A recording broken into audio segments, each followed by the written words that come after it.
The wind screamed like a vengeful god, tearing through the frozen wasteland of Jorvik. Snow churned violently in the air, thick and blinding, obscuring everything beyond a few feet. The planet, known for its brutal winters, was in the grip of one of its deadliest storms. It was not a place to be left alone. And yet, Queen Asira stood amidst the raging blizzard, her body trembling from more than just the cold. She had always known her husband was a cruel man, but never had she believed he would do this. The realization carved itself into her chest like an icy blade as she clutched her two children, their small bodies pressed against her, trying to shield them from the merciless wind. Her once regal robes, torn and inadequate, fluttered uselessly around her. The shimmering silver fabric that had once marked her as royalty was now nothing more than a fragile veil between her and the cold. Lior, her eldest, whimpered in her arms. Mother, my hands, they hurt." Mira, the younger, was too weak to even speak, her tiny face buried against Asira's shoulder, her breath coming in shallow gasps. Asira tightened her hold on them, fury and desperation swirling inside her. How could he? King Vareth had never loved her, that much she had accepted long ago. Their union had been political, strategic, a binding of two powerful houses. But even in his coldness, she had never thought he would abandon her. Not just her. Their children. The moment replayed in her mind with agonizing clarity.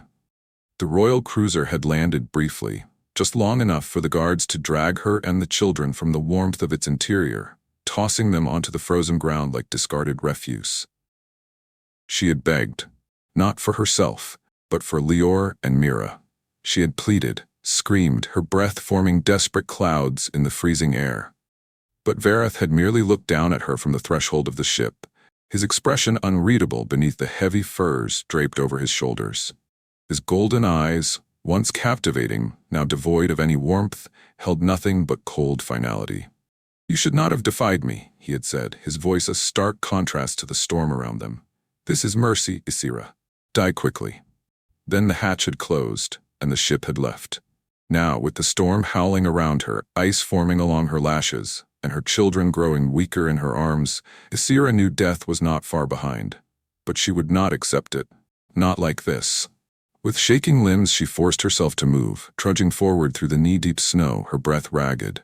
The cold gnawed at her, her vision blurred, but she could not stop. There had to be shelter. Somewhere. Anything. She could not let her children die in this wasteland. She refused. The world had become an endless white abyss. Asira's legs burned, every step feeling heavier, as though the snow itself sought to pull her under. She could no longer feel her feet, her fingers, her face, only the distant awareness that they existed somewhere beyond the creeping numbness overtaking her body. She didn't know how long she had been walking. Minutes? Hours? Time had lost meaning. All she knew was that she could not stop. Lior had fallen silent against her chest, his small arms limp at her sides.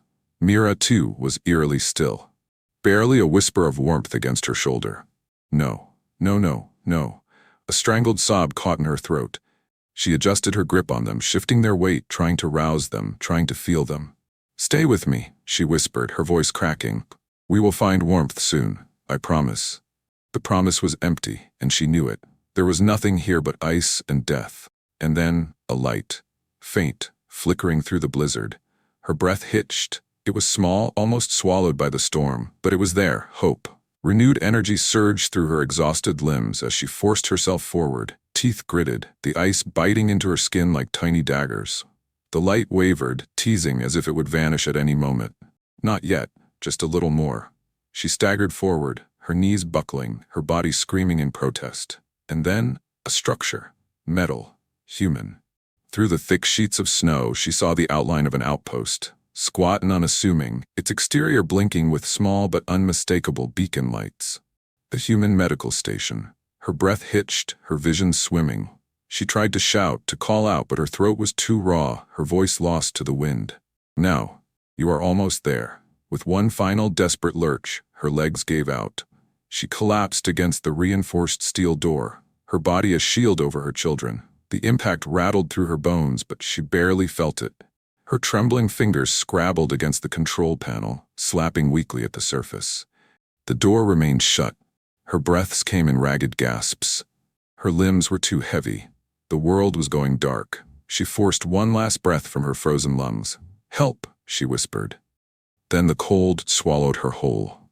Dr. Elian Hayes had seen plenty of death in his years on the frontier. He had treated injuries from skirmishes between alien factions, patched up human mercenaries too stubborn to die, and even pulled colonists back from the brink of starvation. But as he sat in the dim glow of his outpost's control panel, listening to the storm rage outside, he knew that no one survived this. The blizzards of Jorvik were not just cold, they were absolute.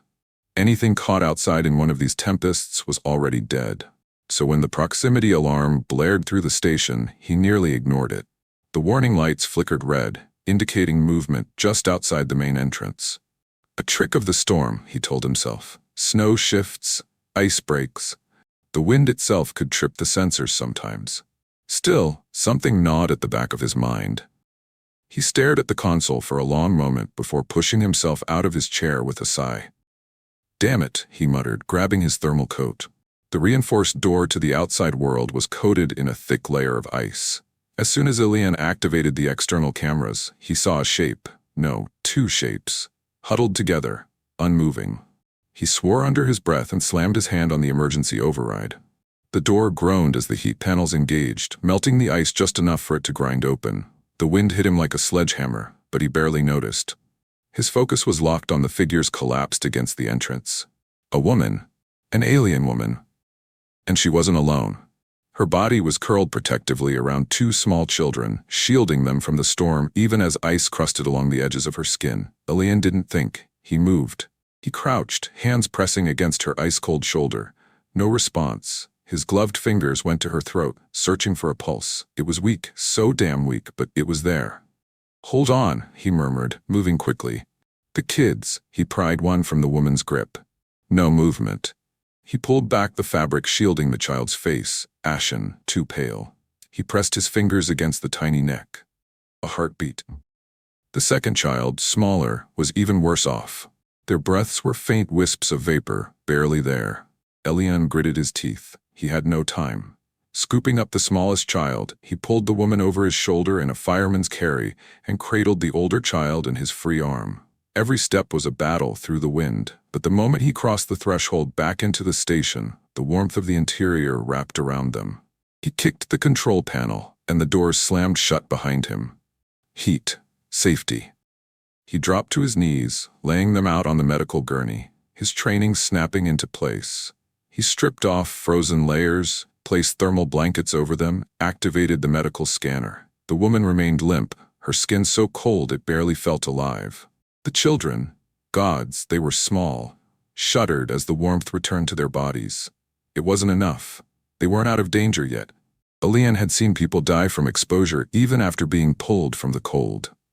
The real battle started now. He set his jaw and got to work. The room was silent save for the hum of machinery and the slow, labored breaths of the survivors. Ilian worked quickly. He injected the woman with a stimulant designed to restart circulation, then wrapped heated medical pads around her limbs to prevent shock. The scanner beeped erratically, warning of dangerously low body temperatures. Too low. He moved to the children. The older one stirred first, a soft whimper slipping from his lips. His fingers twitched against the blanket, the first sign of returning consciousness. "Hey, kid," Ilian said, voice softer than usual. "Stay with me." The boy's eyelids fluttered, silver irises, unmistakably alien, meeting his gaze. A Zalvareth child. That made the woman a Zalvareth too. Ilian's gut twisted. He had treated a few of their kind before, usually warriors injured in territorial skirmishes, but never a queen, because that was what she was. Wasn't she? He had heard rumors of the Zalvareth royal family, their strict laws, their cold politics, their ruthlessness. If she had been abandoned in a storm, it wasn't by accident. Ilian exhaled sharply, trying to shove the thought aside. Right now she wasn't a queen, she was a mother, and she was dying. He moved back to her, checking her vitals again. No change. Her body was still locked in hypothermic shock.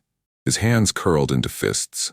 He had one more option, one he didn't like, but one that had saved lives before.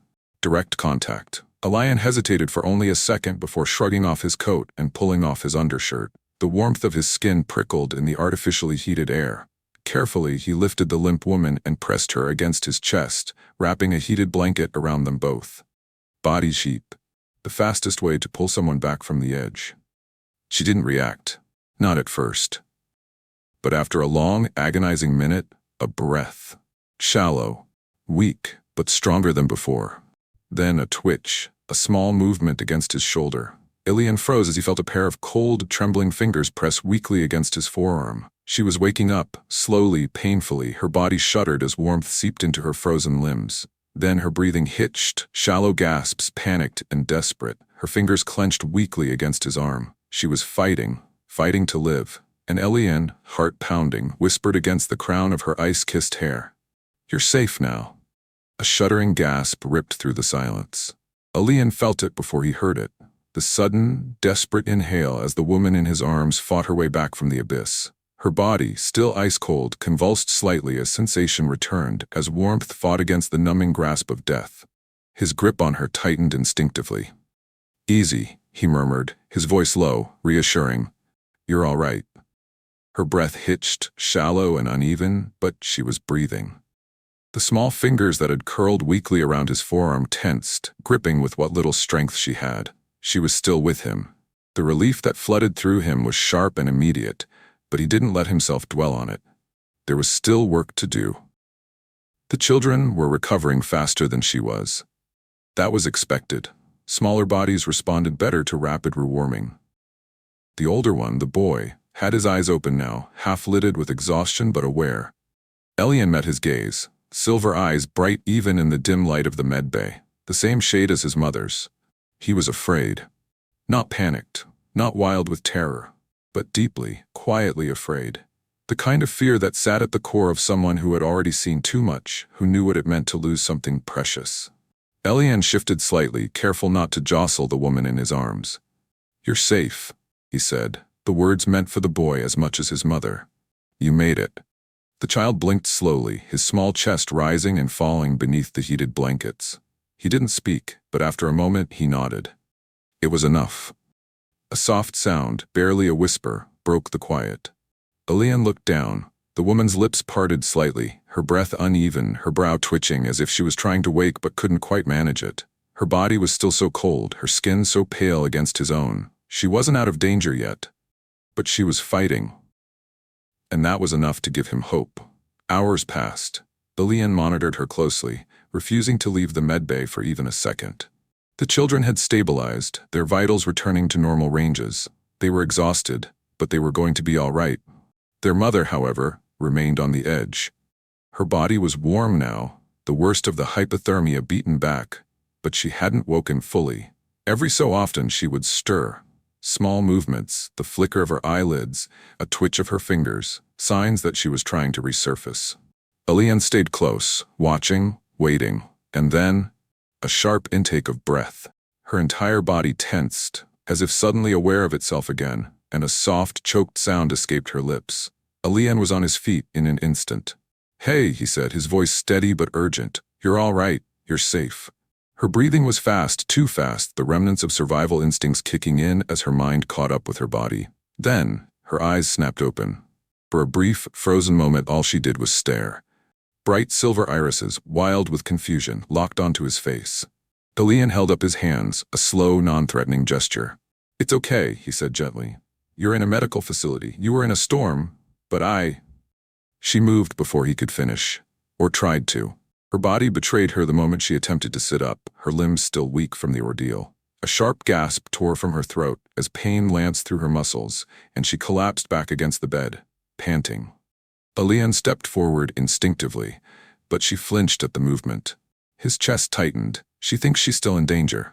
He softened his posture, keeping his hands visible. "I'm not going to hurt you." She blinked rapidly, her gaze darting around the room, taking in her surroundings, assessing, calculating. Her eyes found her children. The moment she saw them, her entire body stilled. Ilian watched as something shattered in her expression. Something raw, something too deep for words. "Lior," she whispered, her voice hoarse, breaking on the syllable. "Mira." The boy stirred at the sound of her voice. His gaze lifted from the blankets, and for the first time recognition filled his small features. "Mother?" The single word carried so much weight. The woman exhaled sharply, a breath that was almost a sob. She tried to move again, and this time, Elian helped her. Carefully, he placed a steadying hand beneath her arm, guiding her up just enough to sit against the pillows. She was weak, trembling, but she didn't seem to care. Her entire focus was on her children. Lior moved first. Despite his own exhaustion, the boy pulled himself free of the blankets and clambered onto the cot beside her. His small arms wrapped around her waist, gripping tightly as if afraid she might disappear. Mira was still asleep, curled up beside her brother, but her breathing was strong. Elian watched as the woman, this stranger who had been left for dead in a storm, held her son close, pressing a trembling kiss to the top of his head. And for the first time since she had opened her eyes, she cried. Not loudly, not with sobs or wails, just silent, exhausted tears. Elian took a slow breath, his throat tight. He had seen people fight for their lives before. He had seen soldiers on death's door, colonists clawing their way back from starvation, patients who had suffered things no one should ever have to suffer. But this was something else entirely. A mother who had been thrown away, children who had been sentenced to die, and somehow, against all odds, they had lived. He swallowed hard, then sat back down in the chair beside the cot, giving her the space she needed. Still, he didn't leave. Not yet. Because something told him that this woman, whoever she was, wasn't just anyone, and her story was far from over. Elian had spent years learning how to recognize when someone was on the verge of breaking. It wasn't always obvious. Some people shattered loudly, their grief spilling into the air like cracked glass. Others held themselves together with silent, shaking hands, masking the fractures just long enough to pretend they weren't there. The woman before him was the latter. She sat on the medical cot, her body wrapped in the thermal blankets he had given her, but there was nothing fragile in the way she held herself now. She was weak, exhausted beyond words, but there was steel beneath the surface. Her son had yet to let go of her. The boy, Lior, clung to her waist as if she might disappear at any moment. His small fingers curled tightly into the fabric of her borrowed shirt, his face buried against her. She hadn't stopped touching him either, one hand resting protectively on his back, the other trembling slightly as it hovered over the little girl still asleep at her side. The silence stretched long between them. Elian didn't push. He sat in the chair beside the cot, hands resting on his knees, watching and waiting. She was the one who broke the quiet. Her voice was hoarse, raw from the cold and disuse. Where are we? Medical station, human outpost. He kept his tone even, calm. I found you outside in the storm. You were nearly frozen when I pulled you in. Her silver eyes flickered, her grip tightening on her children for just a moment. How long? Almost a full day. She exhaled, slow and measured, before her gaze locked onto him. You saved us. Elian nodded. Yeah, a long silence. Then carefully she asked, why? That question shouldn't have surprised him. He had treated plenty of aliens before, had seen the way many of them viewed humans, as wild, reckless creatures who threw themselves into situations without logic or reason. But this was different. This wasn't the wary suspicion of a species that had grown used to human unpredictability. This was something personal, like she had never known kindness before. Elian met her gaze.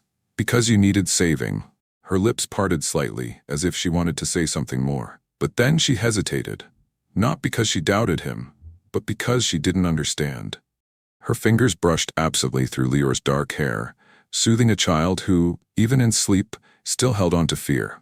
Then, after a long pause, she said, My name is Isira. The name settled into the air between them. Elian blinked. It wasn't just any name. He had heard it before.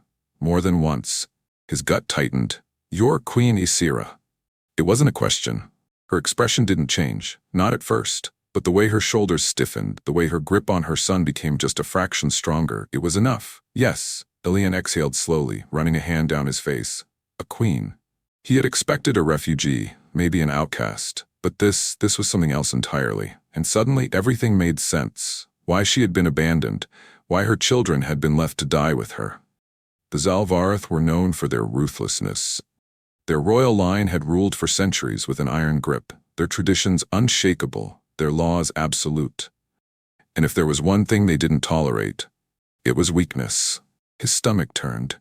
You were exiled, he said, more statement than question. Isira lifted her chin slightly. Yes. The lion clenched his jaw, trying to keep his voice steady. Why?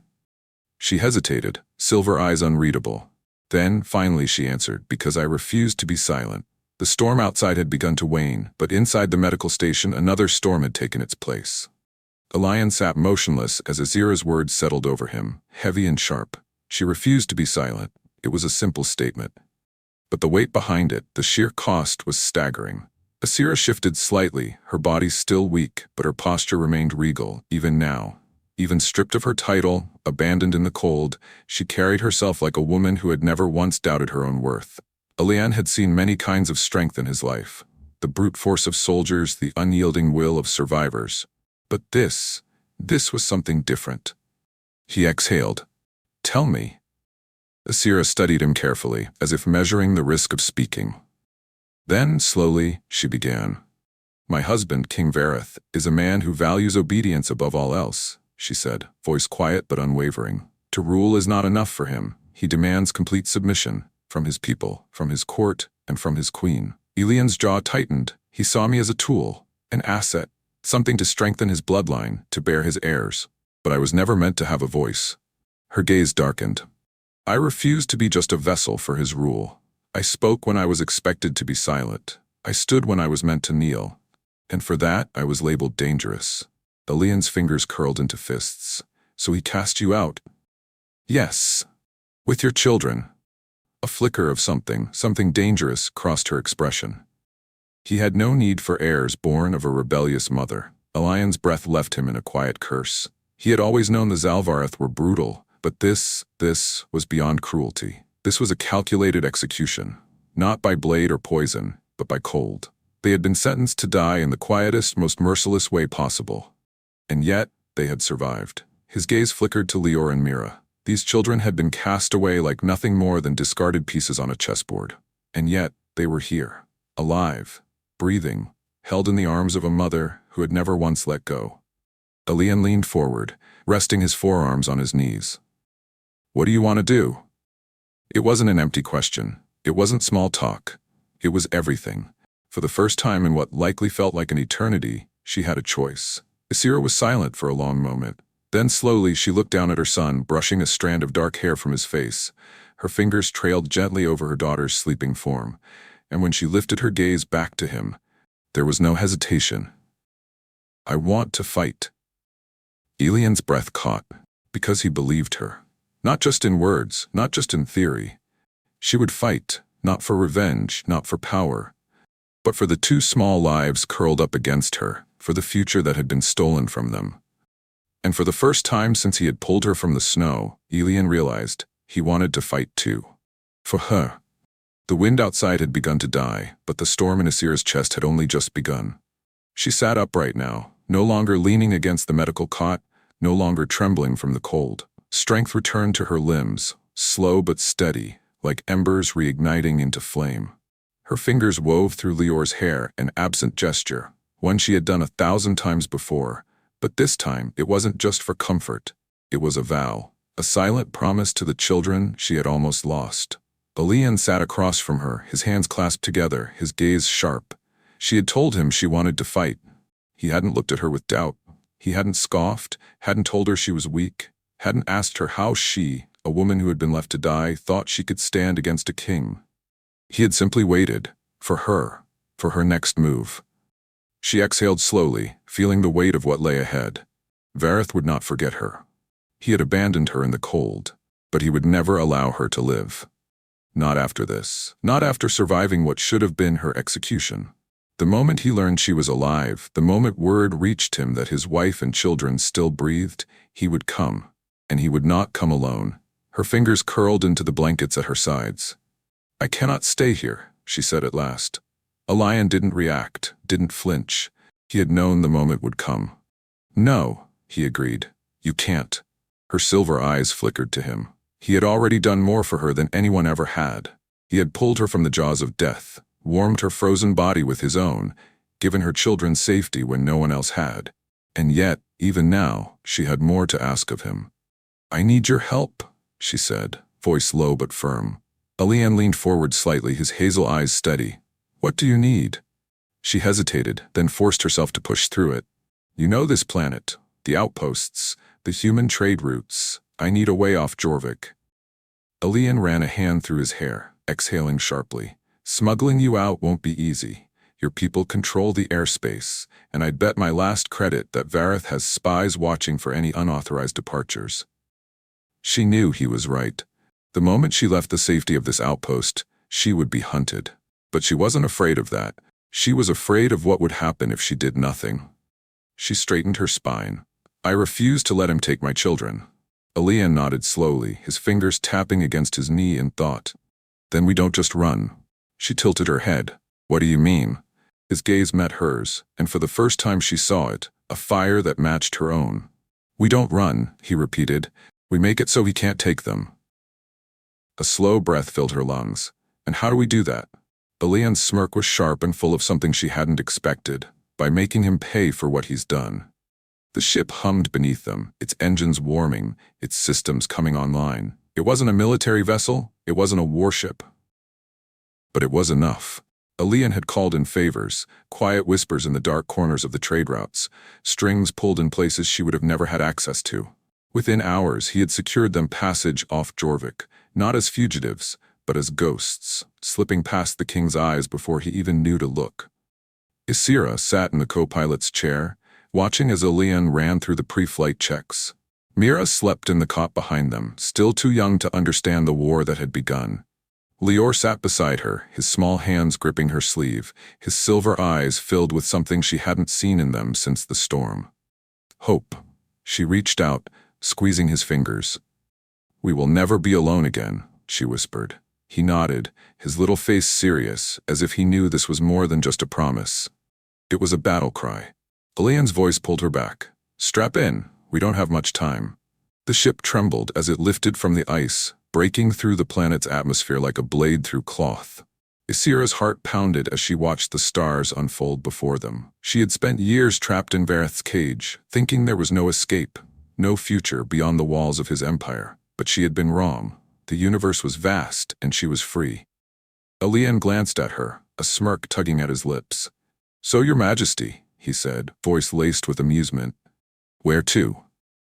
She breathed deeply, feeling the weight of her past fall away, leaving only the fire in her chest and the future ahead. To war, she said. And for the first time, she smiled.